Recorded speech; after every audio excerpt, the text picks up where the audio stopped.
Sekarang saya mau ajak diskusi ya. Apakah cinta yang sejati itu bisa ada nggak tanpa dualitas kamu dan aku? Itu dulu yang saya mau ajak diskusi.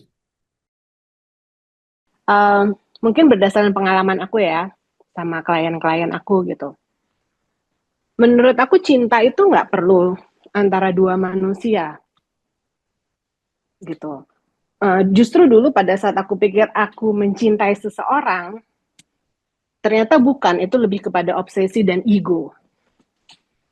Menurut aku kita baru bisa mencintai orang lain itu kalau kita mengenal siapa diri kita dulu dan mencintai diri kita dulu.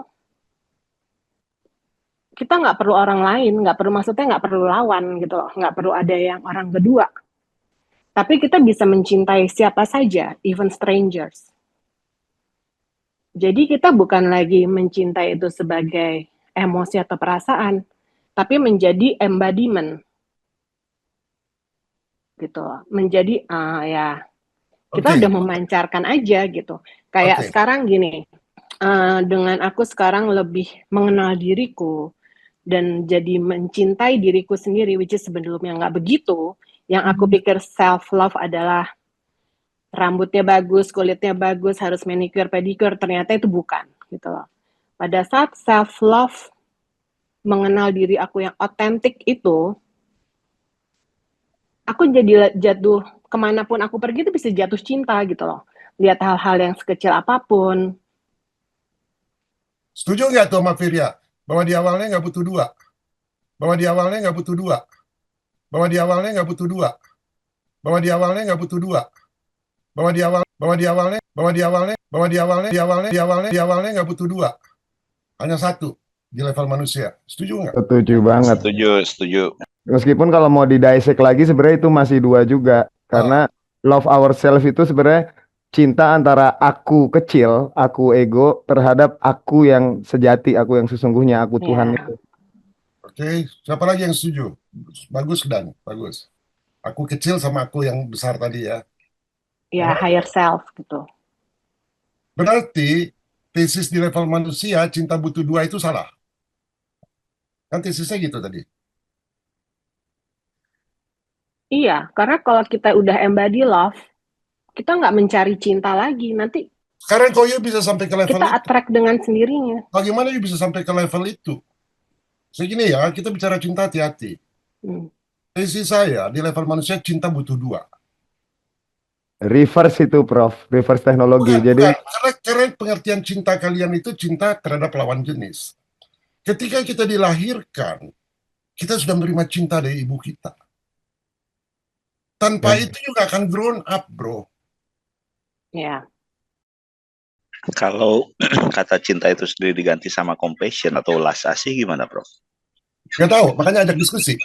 Hmm.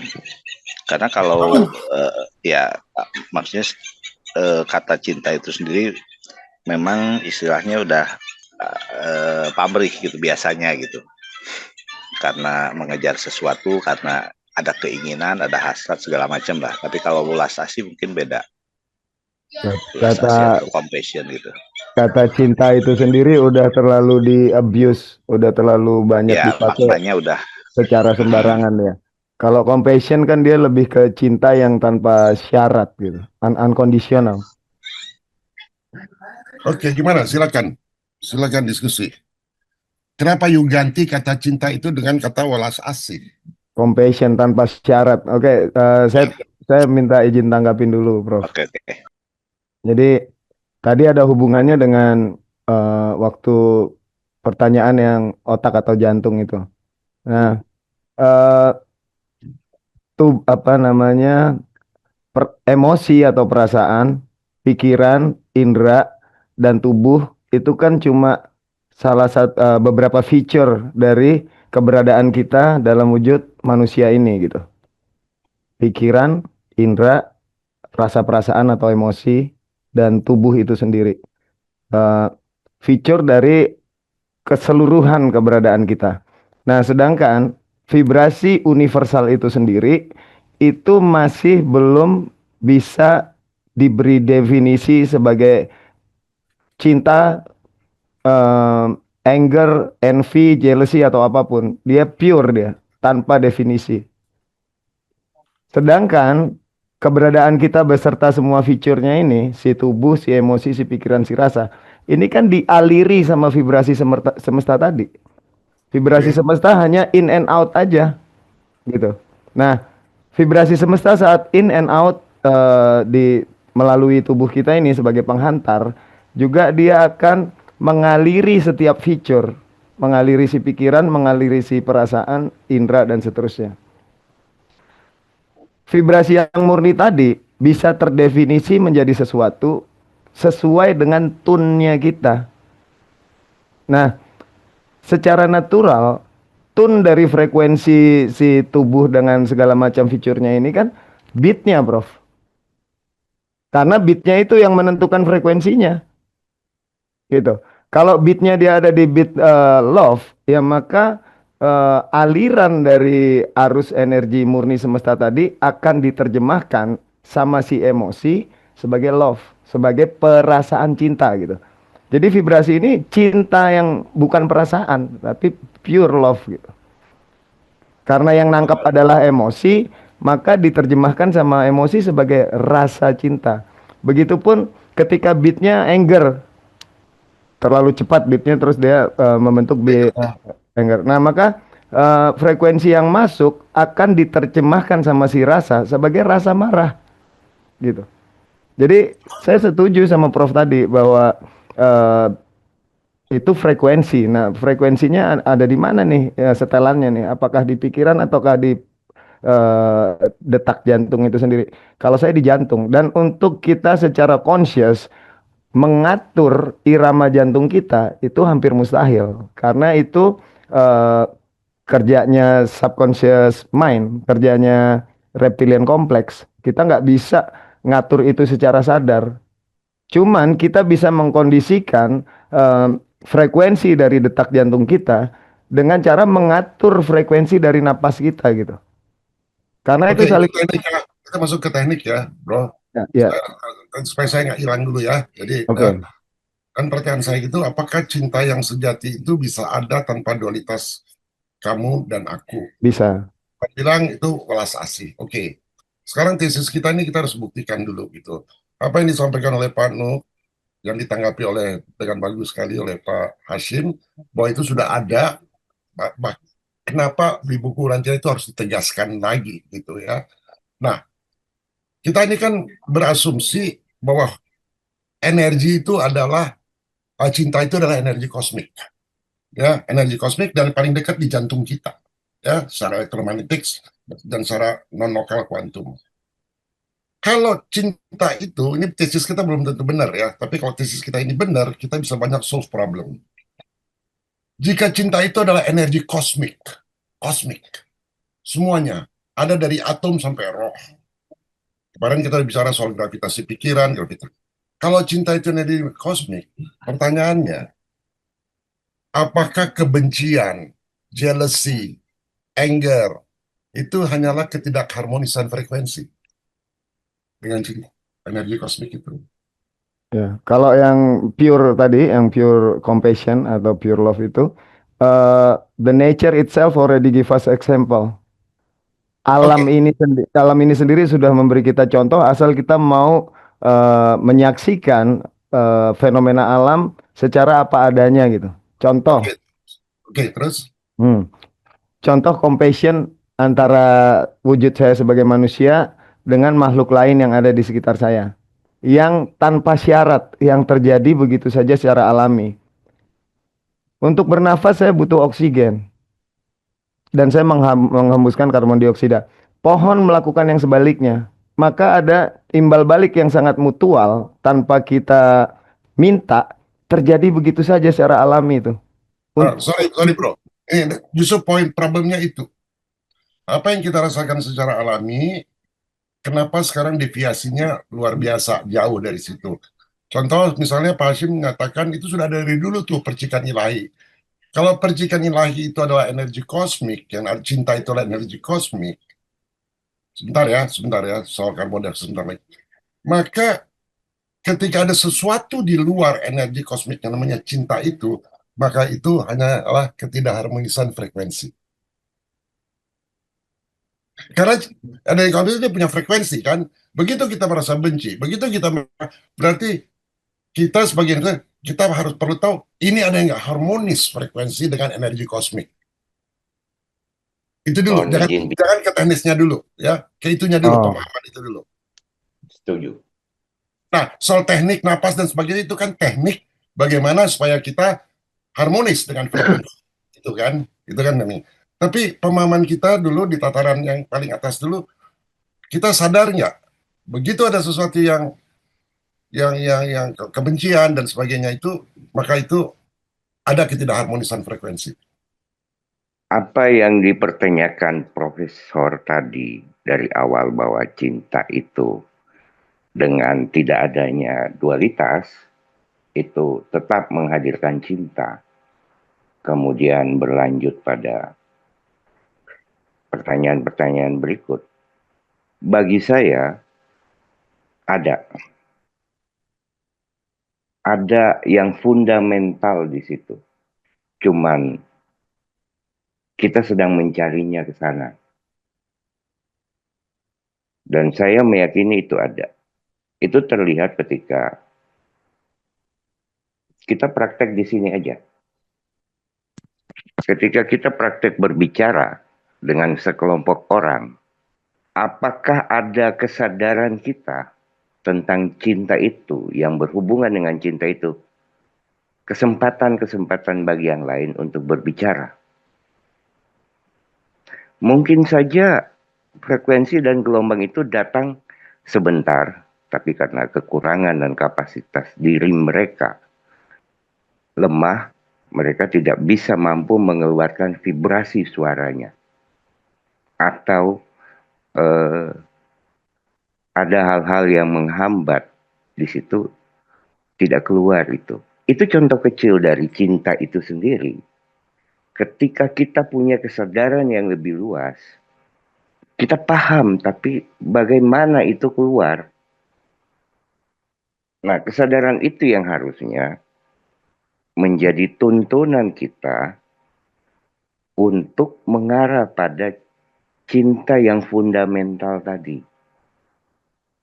Ketika kita mendominasi sebuah forum tanpa memberi kesempatan yang lain, kita tidak mendapatkan apa-apa.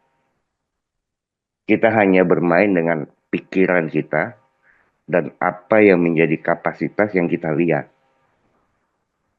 Kita tidak melihat dari sudut pandang yang lain.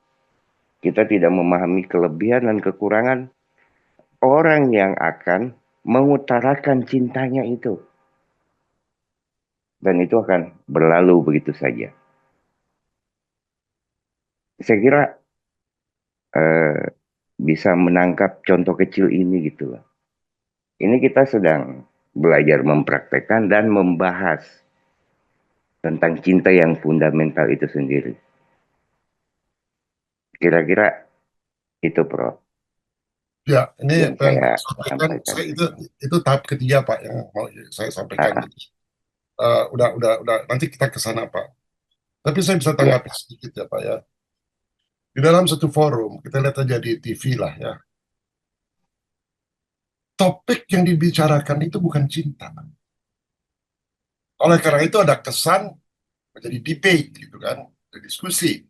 Kelihatannya ada hatred, ada kebencian. Tapi kita hari ini di forum ini kita nggak bicara, kita bicara cinta.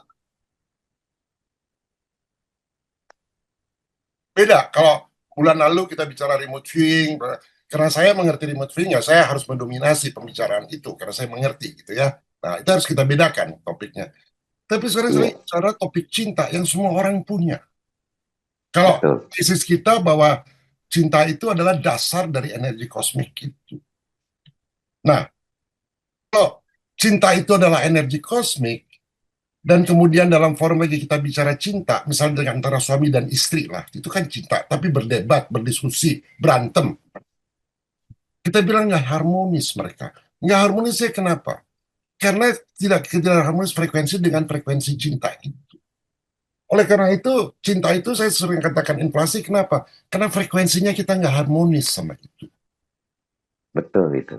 Ya, jadi kalau itu harmonis, maka dualitas antara hei kamu istriku, hei kamu anakku, hei kamu temanku, antara dualitas aku kamu udah nggak ada lagi. Betul. Jadi sebenarnya simple gitu ya, simple untuk membuat itu harmonis. Soal napas itu satu teknik, tapi menurut saya di level otak sama jantung itu kita sadar nggak bahwa itu tadi saya udah bicara soal kuantum ya, ada teori medan kuantum dan keterhubungan non lokal. Cinta itu adalah resonansi kesadaran universal. Jadi kalau kesadaran universal itu adalah cinta dan kita itu tidak ada cinta, maka nggak ada resonansi. Tapi kalau kita ada Iya, cinta, tidak maka ada terhubung. resonansi itu. Ngerti ya maksud saya Pak Edi? Ya, ada Iya, ketidakharmonisan. tidak Jadi yang harus tidak kita terhubung dia ke sana. yang harus kita tune itu. Nah, jadi Barum ini jadi ideal nih masuk tadi ke tesisnya Pak Edi bahwa bagaimana kita mengubah frekuensi kesadaran kita itu. Gitu Iya, kan? Ya, sehingga dia betul. resonance. Nah, untuk mengubahnya, maka orang diberi pengalaman cinta. Bagaimana pengalaman cinta, baik yang baik atau yang buruk, broken heart atau yang happy, bisa mengubah frekuensi kesadaran kita. Iya, Pernah nggak kita punya pengalaman cinta yang pahit? Dan dia mengubah kesadaran kita juga jadi tambah rusak gitu. Dan bagaimana juga orang punya pengalaman cinta sehingga mereka kawin jadi suami istri, misalnya saya bicara lebih spesifik lagi, dia menganggap ini cinta, tapi dia terjebak dalam cinta yang lokal. Gua hanya cinta sama suami gua hanya cinta sama istri gua. Brotherhood yang tadi kan disampaikan spiritual unity oleh Pak Yunus nggak terjadi karena lokal. Nah, bisa nggak pengalaman cinta kita bisa mengubah frekuensi kesadaran kita, tapi nggak lokal gitu loh. Bukan antara gua sama temen gua sama istri gua, enggak. Brotherhood hanya bisa kalau ada itu. Kalau tesis itu iya, benar, berarti energi kosmik itu adalah dasar dari emosi menuju perjalanan emosi menuju kesadaran universal, dan itu melalui cinta. iya. Gimana teman-teman? Kalau kalau dari saya, Prof, mungkin setelah tadi saya nyimak semuanya gitu ya, pada intinya yaitu larinya ke satu gravitasi, itu gravitasi kepribadian. Sebelumnya saya bertanya-tanya apa itu gravitasi kepribadian, tapi setelah nyimak diskusi ini, kesimpulan saya, oh ternyata yang maksud kepribadian itu ya dari pure consciousness, pure love itu. Nah, artinya kalau misalkan orang-orang diberi pemahaman tentang gravitasi kepribadian ini gitu ya, dengan tujuannya adalah untuk bagaimana mencapai kemurnian dari cinta atau kesadaran yang murni itu, mungkin itu juga bisa menjadi satu pemahaman baru untuk menumbuhkan kesadaran yang sama bahwa tujuan kita itu adalah ke arah sana gitu, mungkin seperti itu, Pak. Ya, setuju tuh. Pak Nugroho gimana Pak Nuk? Ya, makasih Pak.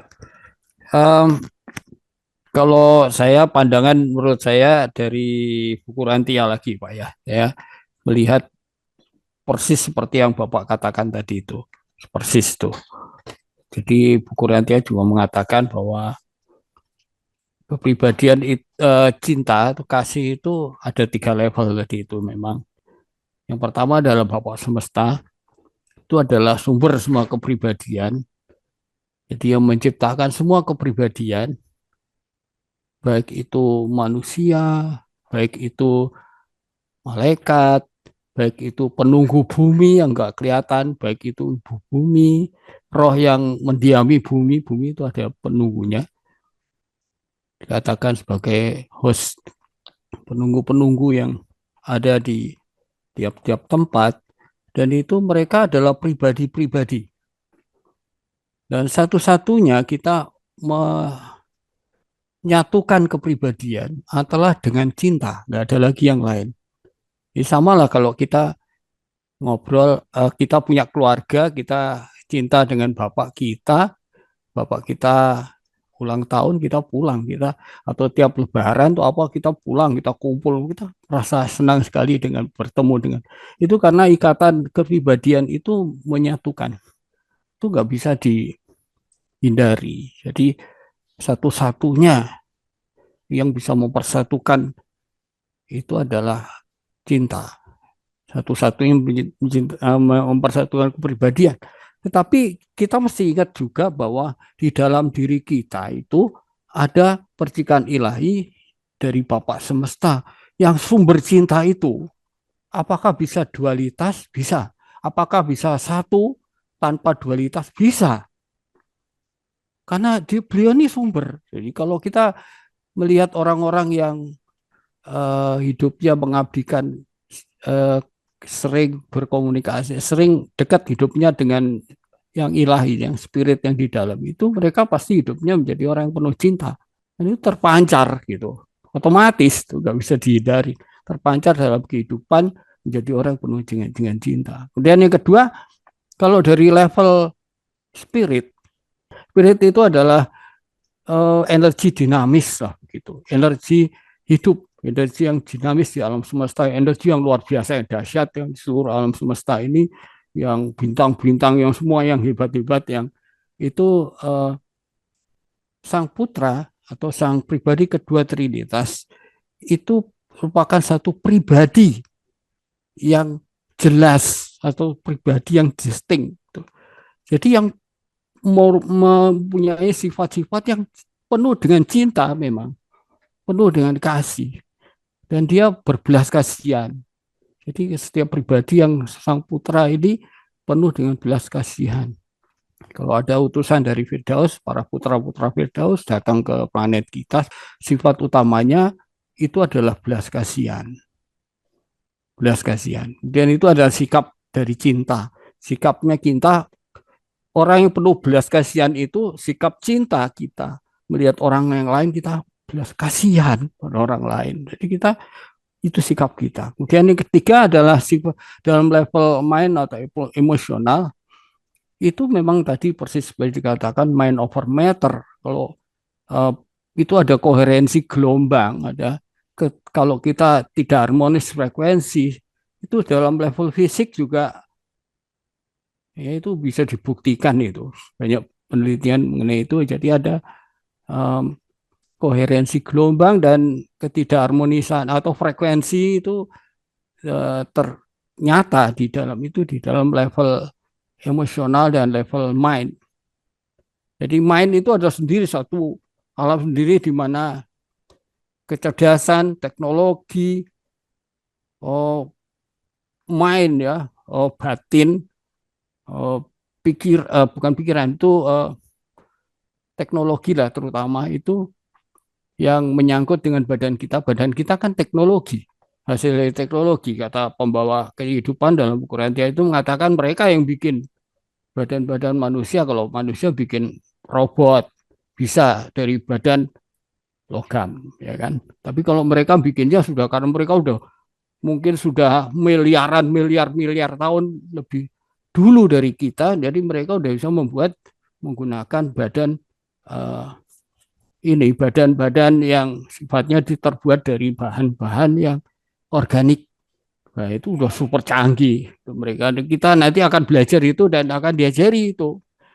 Itu dari dalam prakteknya nanti dalam level badan dan level mind itu, kasih itu memang juga pengaruhnya besar sekali. Itu aja mungkin tambahan dari saya. Terima kasih.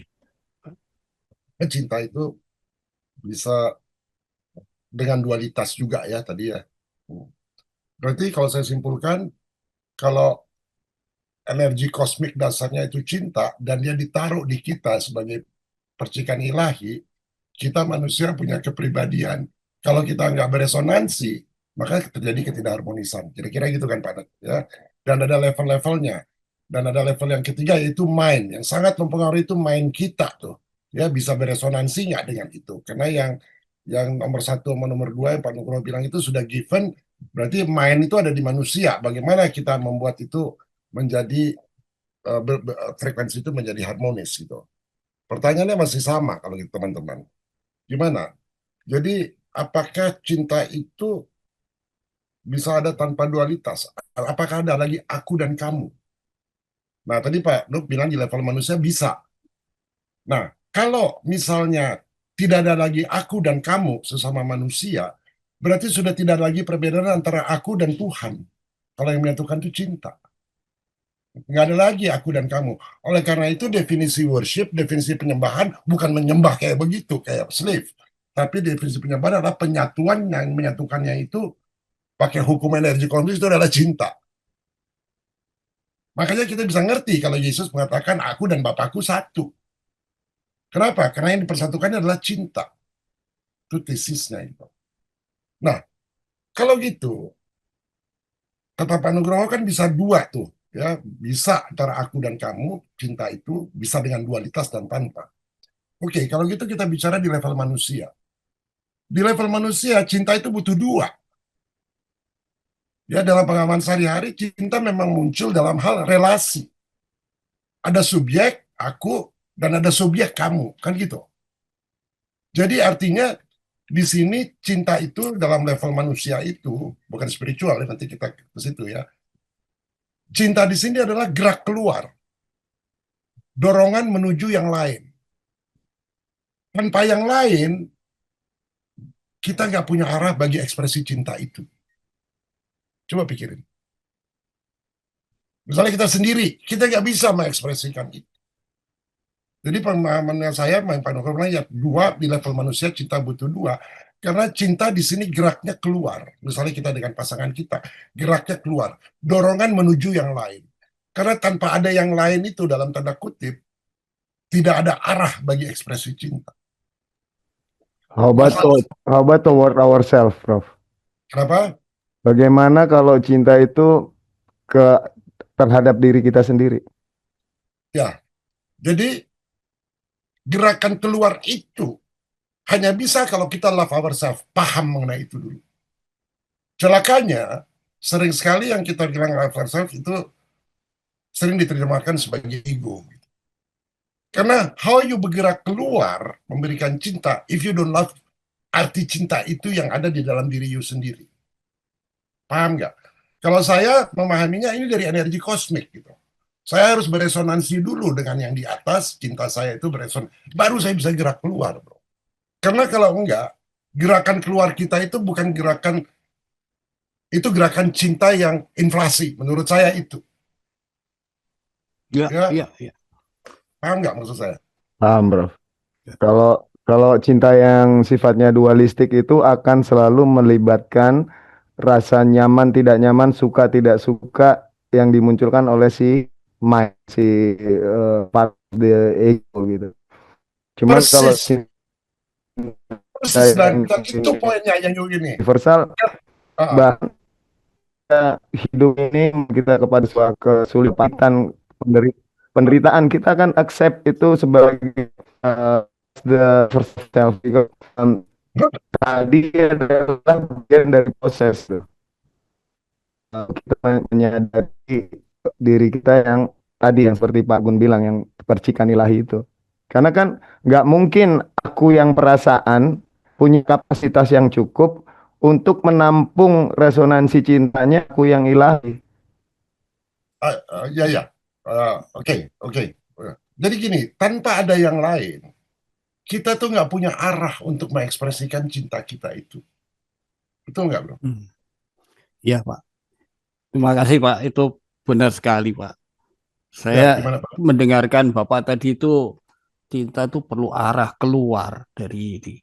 Saya jadi langsung diingatkan tuh adjuster dalam kita. Itu karena saking cintanya pada kita. Itu mengarahkan cintanya itu dari dalam kepada kita.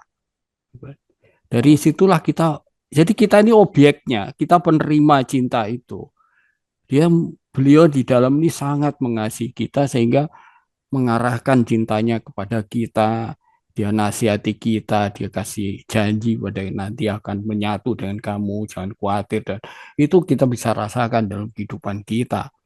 dalam banyak-banyak masalah dalam kehidupan kita, kita bisa merasakan aman, tidak apa-apa, tenang-tenang aja gitu. Saya sering itu dapat kesan seperti itu gitu. Waktu saya cemas sekali, dia sangat mengasihi kita, sangat paham diri kita. Jadi kita hanya, kata Prof tadi benar, bahwa kita hanya menyalurkan kepada orang yang lain. Kalau kita sudah paham frekuensi lain dengan yang di dalam itu, otomatis kita ini seperti wah, dicas dengan energi cinta itu, dan kita salurkan gitu aja kepada orang yang lain. Kita nggak ada, kita ini bukan sumber cinta, kita nggak apanya, kita ini sumber cinta kita yang paling-paling ya ego tadi itu. Tapi ketika kita dicas dari dalam, kita salurkan gitu aja pada orang yang lain. Itu terima kasih, itu yang saya dapat dari yang disampaikan tadi. Terima kasih.